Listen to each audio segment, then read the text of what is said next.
Welcome to the deep dive. We often take foundational history for granted, don't we? Especially when it concerns, established states like the UK. Absolutely. But today, we're diving into something pretty fundamental, a huge legal and historical challenge that really questions the very basis of the United Kingdom. That's right. For, centuries, the standard story, the institutional narrative, has been that the UK was formed back in 1707 by the Treaty of Union. A voluntary partnership, supposedly, between two equal kingdoms, Scotland and England. That's the line. But the sources we have in front of us today, and there's quite a stack, legal analyses, historical papers, UN petition documents, they argue something dramatically different. They argue that this whole voluntary union idea is, and this is their term, a colonial hoax. Okay, wow, let's unpack that. A colonial hoax. Yep. We're looking specifically at materials that have been submitted internationally, right? To the UN. Exactly. To the United Nations Special Committee on Decolonization, the C24, as it's known.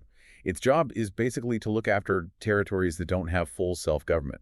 And groups like Justice pour Tous Internationale, JPTi, and Liberation Scotland, they've put forward this detailed case. They have, arguing Scotland isn't a partner at all, but actually an annexed territory.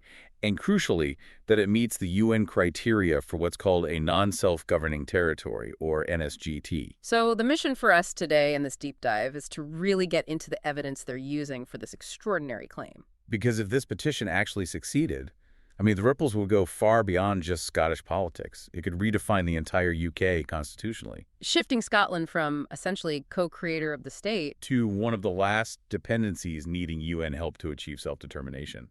So yeah, we'll dig into the legal arguments about 1707, look at these 7 colonial markers they cite, and why they claim all the usual routes to independence are blocked. Okay, let's start with that core legal bombshell. The argument against the 1707 Union being a genuine merger of equals. Right. The traditional view, the one taught for ages, championed by English legal minds like Blackstone, Dicey, and even accepted by, major 20th century Scottish scholars like Smith and Walker. That view says the treaty dissolved both kingdoms, Scotland and England, creating a completely new sovereign state. Great Britain. Exactly. Both ceased to exist to form something new. But the counter-argument that's gaining traction now, and this is key, it's being driven by people who used to hold that traditional view. Like Professor Robert Black. Professor Robert Black, KC, yes. Emeritus Professor of Scots Law at Edinburgh. Hugely respected figure. After, 60 years practicing and teaching Scots law, he publicly stated he'd reverse his position. 60 years, that's significant. What led him to conclude the old narrative was false? Well, his analysis boils down to this. The dissolution really only happened to Scotland. Scotland's parliament, its executive government, gone, wiped out. Okay, but England's institutions, he argues, continued, completely unchanged. Except, crucially, they just extended their authority to cover Scotland. He uses that classic 3-branch test of government, executive, legislature, judiciary to show it wasn't a merger, it was an absorption. Right, let's apply that test. Starting with the executive branch, how did England's government just carry on after 1707? Well, according to the sources, it was pretty seamless for England. Scotland had its own executive body, the Privy Council. That was just superseded. The existing English executive structure basically took over Scotland's administration. And the international proof, that seems critical. It really is. If a genuinely new state, Great Britain, had popped into existence, it would have needed new diplomatic credentials everywhere for all its ambassadors. And all previous treaties signed by England and Scotland would become void, needing renegotiation by the new state. But that didn't happen. Nope. England's ambassadors in Paris, The Hague, wherever, just carried on as before. No new paperwork. And crucially, Scotland's old treaties, null and void. England's old treaties, still in force. So, one set of treaties vanished, the other continued. That does suggest one state ended and the other just expanded. That's exactly the argument. The continuity of England's international legal personality, while Scotland's disappeared, is presented as definitive proof. The idea that the English state dissolved is, they say, a fiction contradicted by its own actions. Okay, but couldn't someone argue that was just practicality? Easier to keep the larger administration running while things settled down? That's the pushback, sure. But proponents say the legislative branch evidence is even harder to explain away as mere convenience. How so? Scotland's parliament, totally dissolved, ceased to exist. But England's parliament, the House of Commons, the House of Lords, they just kept going. Same procedures, same rules, same officers. He didn't even need a new speaker. Didn't even need a new speaker. The Parliament of Great Britain was, structurally, The Old English Parliament, with a few Scottish MPs and lords added in. 45 MPs, 16 lords. That was it. No general election needed to approve this new parliament either. And there's that quote. Right, the sources highlight this quote from the Speaker of the English Commons at the time, John Smith. He apparently said, "We have catched Scotland and will bind her fast." Doesn't exactly scream equal partnership. It really doesn't. For the petitioners, that quote confirms the intent wasn't merger, it was capture and control right from the start. Okay, executive, legislative. What about the judiciary? Because Scotland did keep its own legal system, Scots law. That's different from English common law. Doesn't that support the idea of respecting separate identities? It was meant to. Article 19 of the treaty supposedly guaranteed the Scottish courts would remain. But, and this is the crucial bit, it didn't explicitly forbid appeals from those Scottish courts to the highest court in the new joint state, Which ended up being the House of Lords in London, which was, of course, dominated by English judges trained only in English common law. So Scottish cases started going there on appeal. letting English judges rule on a completely different legal system. Roman law-based versus common law-based. That sounds problematic. The sources say it was devastating for the integrity of Scots law. You had judges unfamiliar with its principles making final decisions, effectively imposing English legal doctrines onto it.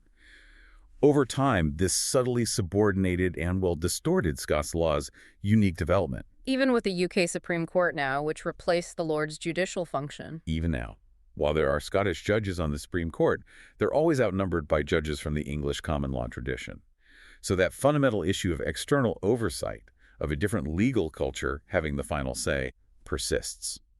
So, if we follow this logic, the key effects promised by the treaty, both states dissolving, a truly new parliament, a new unified executive, if those didn't actually happen. Then the conclusion drawn by Professor Black and the petitioners is that the treaty itself is basically inoperative. It didn't achieve what it set out to do. And the resulting state Is simply the continuation of the Kingdom of England, constitutionally renamed Great Britain or the UK, which absorbed Scotland. Scotland's status, therefore, isn't partner, but in their view, annexed territory or dependency. That's the only remaining constitutional position if the treaty failed. Okay, that's the domestic legal argument laid bare. And now they're taking this to the UN. Exactly. Taking that conclusion that Scotland was absorbed, not merged, and applying it to international law criteria for non-self-governing territories under Chapter 80 of the UN Charter. Specifically, UN Resolution 1541. Resolution 1541, yes. Yeah. Principle 4F lays out three main criteria for defining such a territory. And the petitioners argue Scotland ticks all three boxes. Right, let's go through them. Criterion 1, the territory has to be geographically separate from the country administering it. That one's pretty straightforward, you'd think. Scotland has clear land and sea borders. Distinct territory. They also mentioned its legally separate crown, which technically still exists, even if dormant under the current setup. Physical separation. Check. Okay. Criterion 2, it needs a distinct ethnic, cultural, or linguistic identity. Again, proponents argue this is clear-cut. Scotland was a fully fledged nation-state long before 1707, established around 843 AD, they say. Politically, socially distinct. And that distinction continues today. Absolutely. Yeah. They point to the separate legal system we just discussed, civil and criminal, a whole different basis. Then there's the separate education system, different curriculum, different governance. And culturally. Distinct traditions, everyone knows Hogmanay, Burns Night, St. Andrew's Day. Yeah. Things like haggis, whiskey, which even has protected status, music, the pipes, sealeds, national dress, the kilt. They also cite distinct ethnicity, predominantly Celtic versus Anglo-Saxon in religion, the Presbyterian Church of Scotland versus the Anglican Church of England. The whole package, they argue, proves a distinct national identity separate from England. And criterion 3, this is the real crux politically. The territory must lack a full measure of self-government. But Scotland does have its own parliament, Holyrood, since 1999. It does. But the argument is that Holyrood's existence doesn't negate this criterion because its powers are fundamentally limited and subordinate to Westminster. How so? Through the reserve matters. There's a long list of powers that Westminster keeps for itself, things like the Constitution, foreign affairs, defense. Crucially, most major economic levers like fiscal and monetary policy, currency, energy. Holyrood only controls devolved matters. And Westminster retains ultimate sovereignty. That's the key point.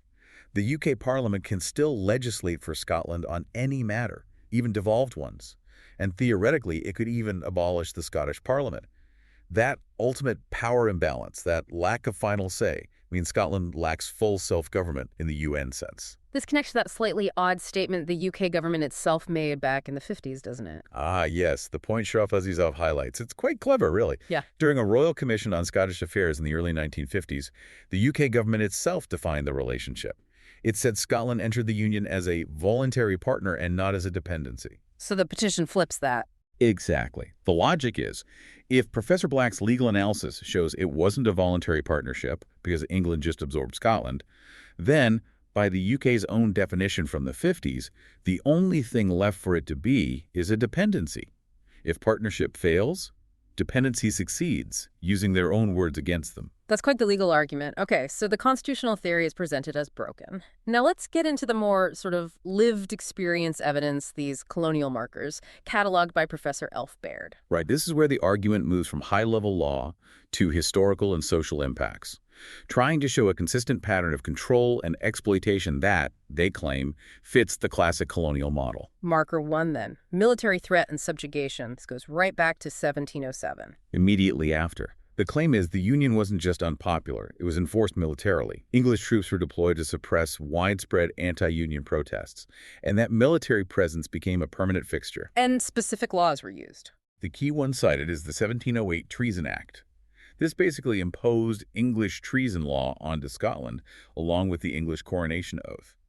Proponents argue this directly violated the Treaty of Union itself, which promised to preserve Scots law. What did that act allow them to do? It gave the legal justification for crushing the Jacobite uprisings later on, especially after Culloden in 1746.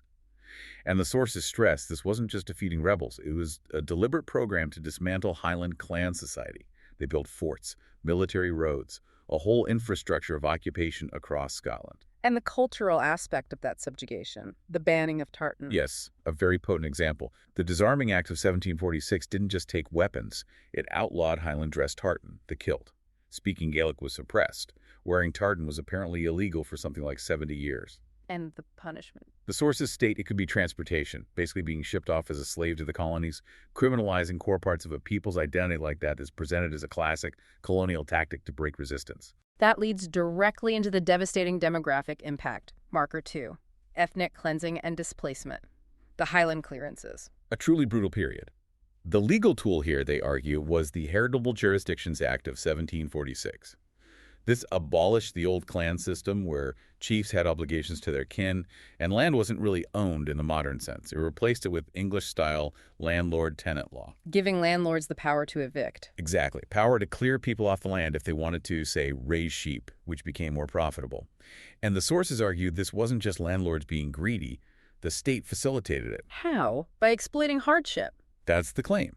During things like the Highland potato famine in the 1840s and 50s, instead of massive relief efforts, the government apparently offered subsidized passages for people to emigrate to Canada, Australia. So helping people leave rather than helping them stay. Effectively clearing the land. The sources even quote contemporary newspapers like The Scotsman basically endorsing the removal of what they call a diseased and damaged part of our population. Right. Really chilling language. And the numbers show the scale of this loss. Astonishing numbers. Between 1825 and 1938, something like 2.3 million Scots emigrated. That was over half the average population during that time. The only other place in Europe with comparable population loss, Ireland, another English colony. And comparing Scotland's population to England's over time. Stark contrast. In 1701, Scotland's population was about 21% of England's. Today, it's less than 10%. That dramatic failure to grow is presented as direct evidence of demographic suppression and displacement. And they argue this continues today, this idea of modern settler occupation. Yes, the claim is that the displacement process hasn't stopped. It's now happening through market forces, if you like, a significant influx of English middle-class settlers, particularly into desirable areas, driving up house prices beyond what many locals can afford. Which proponents frame as ongoing ethnic cleansing and cultural genocide, a continuation of pushing the indigenous population out, just using economic means instead of force, a very strong claim. Let's move to marker 3, cultural and linguistic imperialism, the attack on language and identity. The core concept here is linguicide. The deliberate long-term suppression and marginalization of Scotland's indigenous languages, Scots and Gaelic, through the state system. How does that work in practice? Take Scots. Spoken by what, maybe 1.6 million people still, but it has no official status. It's generally not taught in schools. The sources argue that the system essentially forces children to adopt standard English for any kind of advancement. Your own mother tongue becomes a barrier. Gaelic gets slightly more support now, but still very limited given its historical significance. So the state structure itself elevates the language of the administering power and downgrades the local ones. That's the mechanism, yes, Yeah. making the indigenous culture seem backward or inferior. And this extends, they argue, into higher education. The Anglicization of universities. Yeah, particularly citing the 1889 Universities Act. Before that, Scottish universities had this distinct tradition sometimes called the democratic intellect. Broader, more philosophical, perhaps more accessible. The 1889 Act supposedly changed the focus, streamlined it to produce administrators for the British Empire, fitting an English model rather than fostering Scotland's own intellectual path. And the result today? Well, they cite figures suggesting only about 1 in 10 academics in Scottish universities are actually Scots. This long-term cultural and institutional dominance, they claim, leads to a psychological condition. The cultural cringe. Exactly, this idea of a psycho-existential complex. Internalized self-doubt, alienation from your own culture, even a denial that you're being oppressed. It's presented as a common feature in colonized peoples, feeling your own identity is somehow second-rate. Okay, that covers the historical and cultural markers. Now, how does this alleged colonial control manifest today in terms of administration and economics? Marker 4, colonial administration. This brings us back to the devolved setup.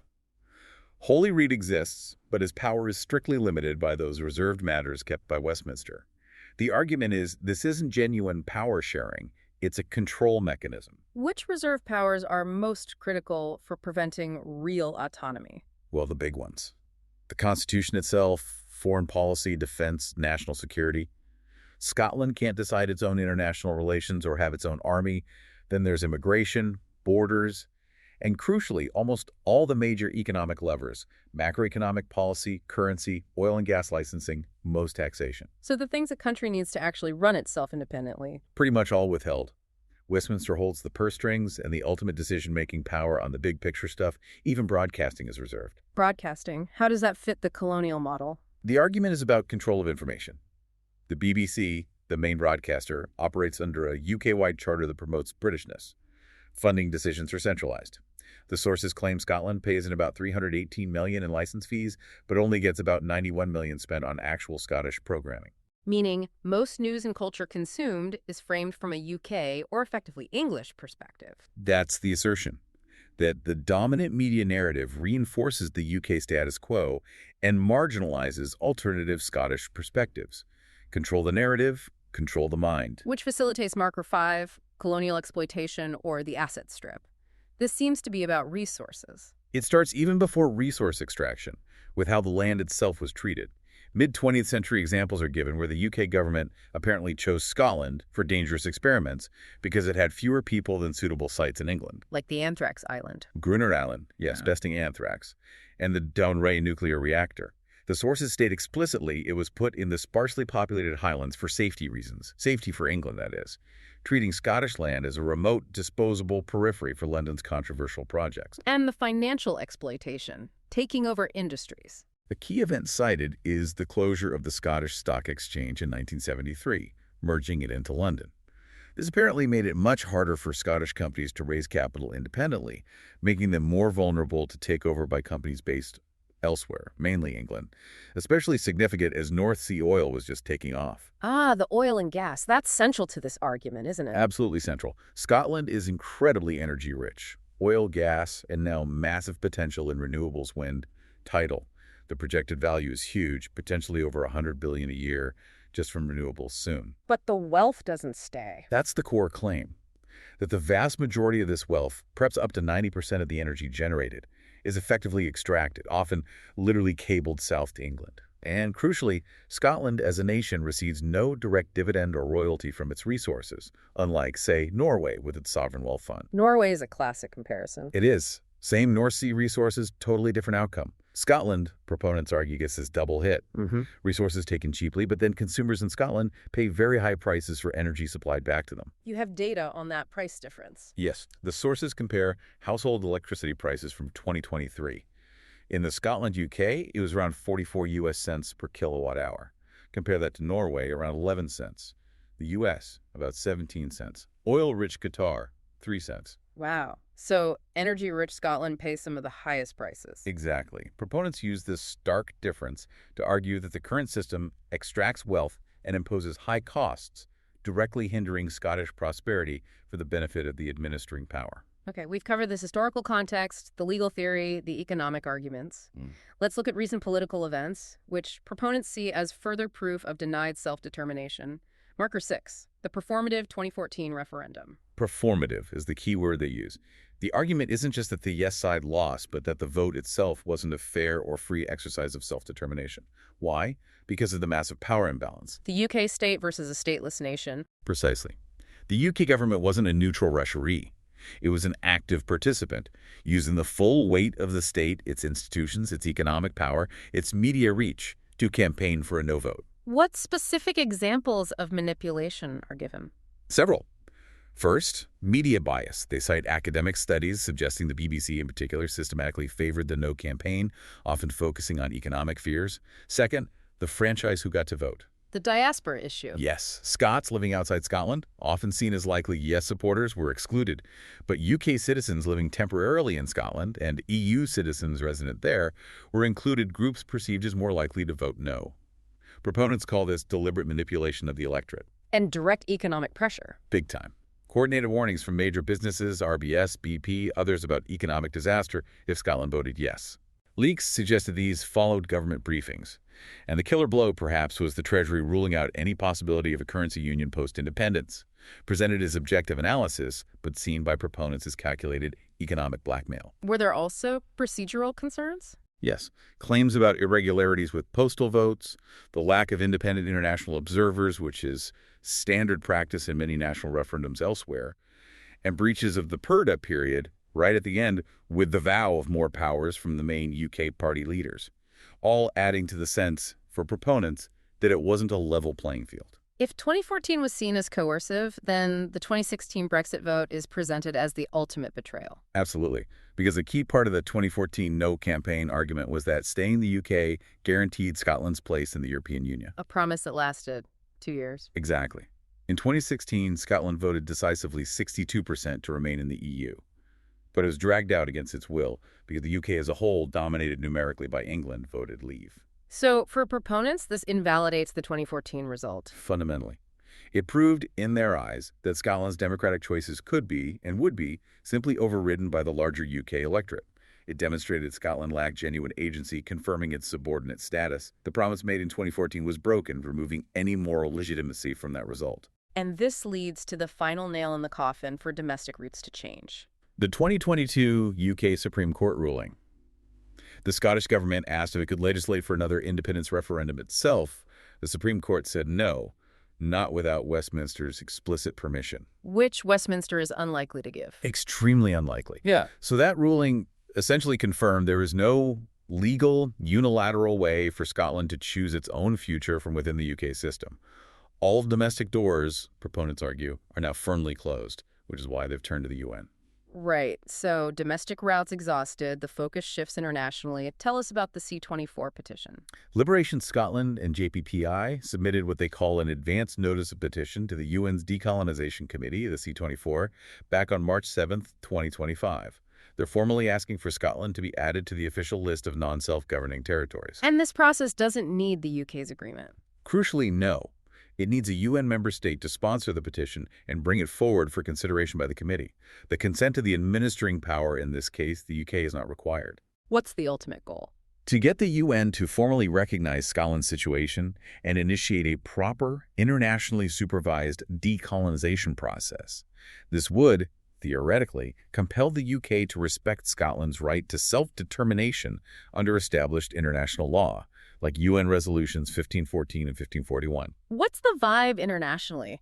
Are other countries receptive? According to the petitioners, yes. They report getting a lot of positive feedback, especially from countries in the Caribbean and African nations with their own histories of colonization. They recognize the patterns. Apparently so. Things like having a local elite co-opted by the colonizer, the use of military force, resource extraction, the suppression of history. These themes resonate strongly with countries that went through decolonization themselves. Are there precedents for territories with devolved governments, like Scotland has with Holyrood, still being on the UN's list? Because the UK will surely argue Holyrood means Scotland is self-governing. There are precedents. The sources point to places like Gibraltar, which has its own parliament but is still on the list regarding the UK and Spain, or French Polynesia under France. The UN has maintained that local autonomy doesn't automatically remove a territory from the list if ultimate sovereignty and control rests with an external power. That's the argument they'll use against the UK's claims about devolution. This is fascinating. If this petition were to gain traction, the implications go way beyond Scotland or the UK, don't they? Some sources talk about a massive geopolitical impact. Potentially huge. Figures like Craig Murray are cited, arguing that if the very foundation of the UK state is successfully challenged, if it's accepted that it wasn't a union but an absorption, it could raise fundamental questions about the current UK state's legitimacy and status. Including its seat on the UN Security Council. Exactly. The UK is one of the P5, the 5 permanent members with veto power. If the state called the United Kingdom was found to be based on a, well, constitutional falsehood regarding its formation, could it still claim that P5 seat? It's argued this could force the kind of UN Security Council reform that many developing nations have wanted for decades. A massive shakeup. And then there's the nuclear issue. Perhaps the most immediate, concrete, global consequence. The UK's entire nuclear weapons system, Trident, is based in Scotland, at Faslane and Coulport. And there's nowhere else in the UK suitable. The sources are adamant. No other viable or politically acceptable location exists within England, Wales, or Northern Ireland. An independent Scotland, especially one emerging via UN decolonization process, would almost certainly demand the removal of those nuclear weapons from its territory, which would effectively mean the end of the UK as a nuclear power. So putting all this together, the legal challenge, the historical markers, the modern political blockages, what's the absolute core message being delivered to the UN? The central claim is stark. Scotland's situation today maps directly onto the definition of a colonial dependency. A distinct nation, annexed, its resources exploited, its people subjected to demographic and cultural pressure, and ultimately denied the right to choose its own future by the administering power which they identify as the English state, operating under the name UK. So we end up with these two completely conflicting stories. The familiar one, UK as a voluntary partnership of equals, and this challenging one, UK as an English state that absorbed Scotland, which remains a colony. This deep dive has certainly laid out the detailed case presented for that second narrative. And it's a case that covers law, economics, history, and even psychology. We touched on that idea of the long-term psychological impact, the disease of the mind, the colonial pathology. That concept of internalized oppression, the cultural cringe. Exactly. Which leads to maybe a final thought, something for you, the listener, to ponder. If, as these sources claim, centuries of this structure have led to a situation where many Scots have internalized this sense of dependency, what does liberation actually involve? Is changing the Constitution enough? Or does a deeper cultural, psychological decolonization need to happen too? What does it take for a people to fully reclaim their agency and identity after being defined in relation to administering power for over 300 years? Something to think about.